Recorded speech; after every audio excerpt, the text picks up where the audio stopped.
I just want to say thanks for being here. This is Podcrashing, episode number 193, with Jacinda Davis and Kevin Fitzpatrick from Proof. To put this project together for the two of you, my God, first of all, it takes courage, it takes openness, and it takes trust, because you are bringing things forward that the majority of us, we have no clue. We have no clue, but you're starting the conversation.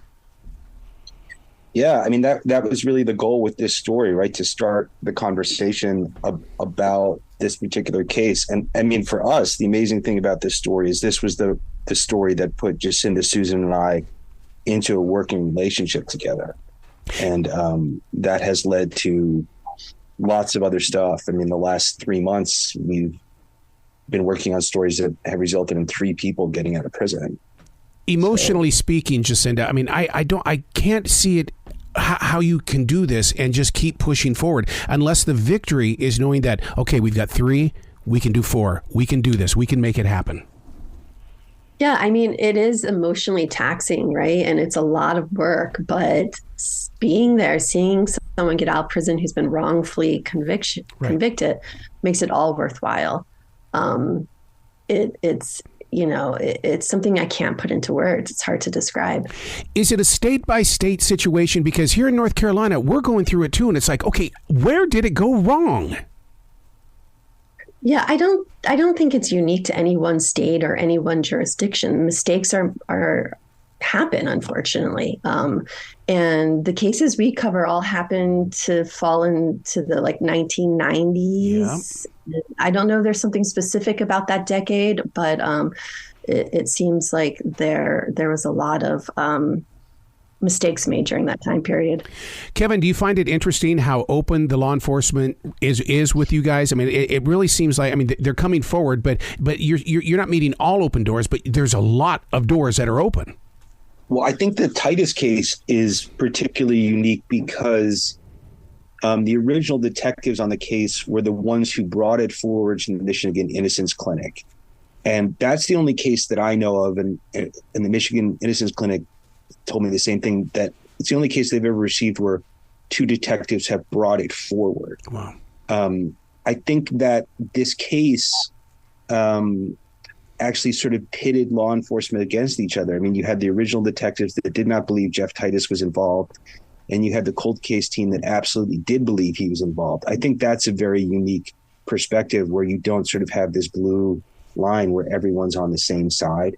And, I really commend the original detectives.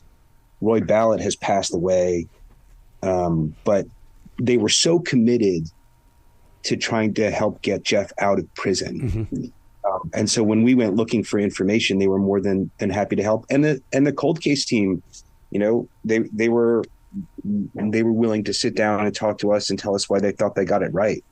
So I think the Titus case is a unique perspective, or unique case where you have different perspectives from police. I don't think that happens all the time. Certainly doesn't happen publicly. The realism that the two of you put into this is so unlike the Hollywood story. And because we don't get to see the late nights, we don't get to see the conversations or even hear the conversations to even get the conversation started. It's just amazing how you keep it so authentic. And I think what that does, that provides a lot of hope for people out here that want their family members released. Yeah, I mean, we get a lot of letters and emails and phone calls from people asking us to help. Unfortunately, we can't help everyone, right.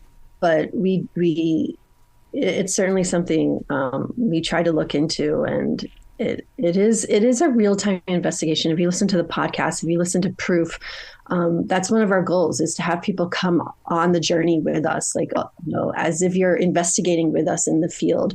And you're finding out things as we do in real time. And I think that makes it unique. And isn't that fantastic about podcasting, in the way that we've taken NPR basically and we have made it an everyday conversation? We just grab the podcast and you do take us for that journey. Yeah, I think I think being in the moment, certainly with the Proof podcast that Susan, Jacinda, and I did, which was sort of a follow-up to this story, I think it takes the listener into the actual moment of the investigation. That's very, very difficult to do. It feels very intimate and you feel like you're on the front lines. And I think listeners are able to decide then what they think is the truth and what isn't as they're listening. I mean, oftentimes if you watch, a TV show or a documentary or, that stuff has been edited. I feel like this stuff feels very authentic and in the moment. And I think people react to that. And I think the Killer in Question TV show, I think that also feels very in the moment. We spent a lot of time on the locations with the people involved in the story, with the police, with the people who were the alibis. And I think that stands out and makes the story feel genuine and authentic. What happens when the key witness keeps changing their story? That just doesn't seem right. But yet, there are people that still believe the old stories compared to what's, because they always say, if you're living in your past, you're rewriting your history. Yeah, unfortunately, I'm not a lawyer, so I don't know how it works really. But unfortunately, it doesn't carry much weight legally to have a witness recant. Wow.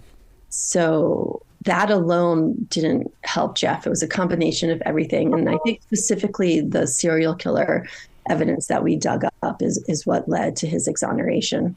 5 exonerations in 6 months. It like we said in the very beginning, this is like the new normal. There's a lot of people on the streets that are helping families, come back together. But what about the stories of when they do come together? It can't be an easy, hey, look, man, everything's cool. Let's get back to living. But it can't be that way. What are you seeing on that level?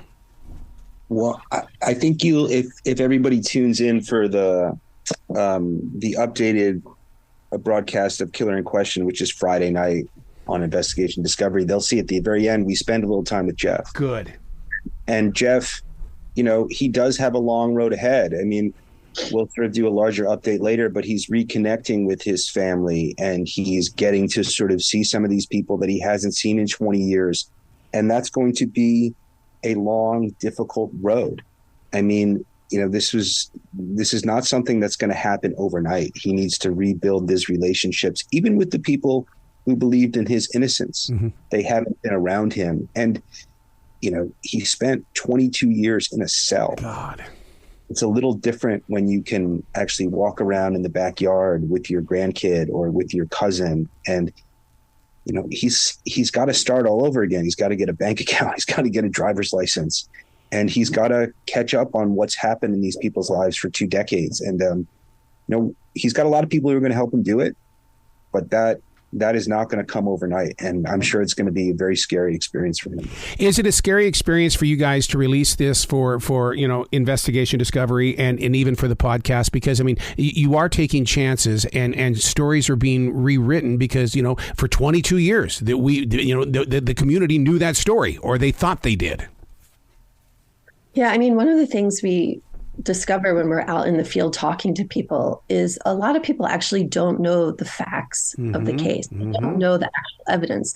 They know what was reported in the paper, or they know what the rumor around town is, or what their neighbor said.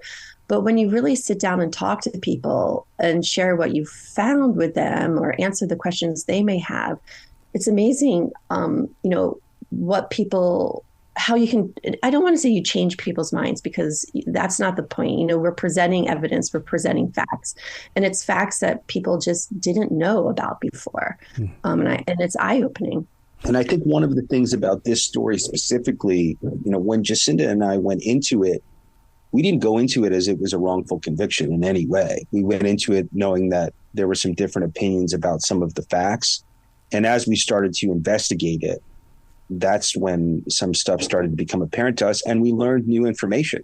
And so we went into it with a very open perspective. We did not have a skewed perspective as to it's going to be this. And so I think, we do that with every story. If we go down the road and we find that it leads to a certain way, we're going to follow it wherever it leads. We do some stories that we believe are wrongful convictions after we research them and we start them that way. That was not the case with the Jeff Titus story. We were looking at it to see what the facts were. And then it became apparent to us through our investigation what the situation was.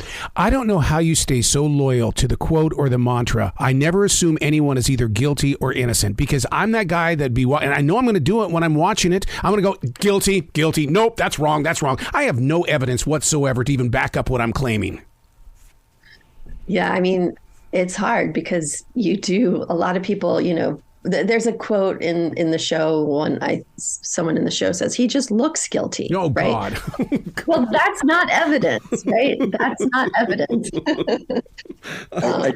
I think one of the other things about that, and I will tell you, for having known Jacinda for 20 years, when she says that, she's telling the truth. But I think one of the ways that you do it is that, for this show, Susan and Jacinda were out in the field interviewing people in Kalamazoo County, and they would call me and the three of us would talk. And one of the ways you keep your perspective and not jump to conclusions is you have logical discussions with other intelligent people. Right. And I think that's part of the way that you don't sort of jump to conclusions. And that's the basis of what a jury trial is supposed to be. Wow. You guys have got to come back to this show anytime in the future. I love listening to your commitment to the community. And this is leadership, you two. Well, thank you. We'll be happy to come back anytime. And I appreciate you having us on. And I want to say that that Jeff would not be free if not for the commitment of Susan and Jacinda. Oh, my God. You're so right. Well, you guys be brilliant today, okay? Thank you. Thank you so much.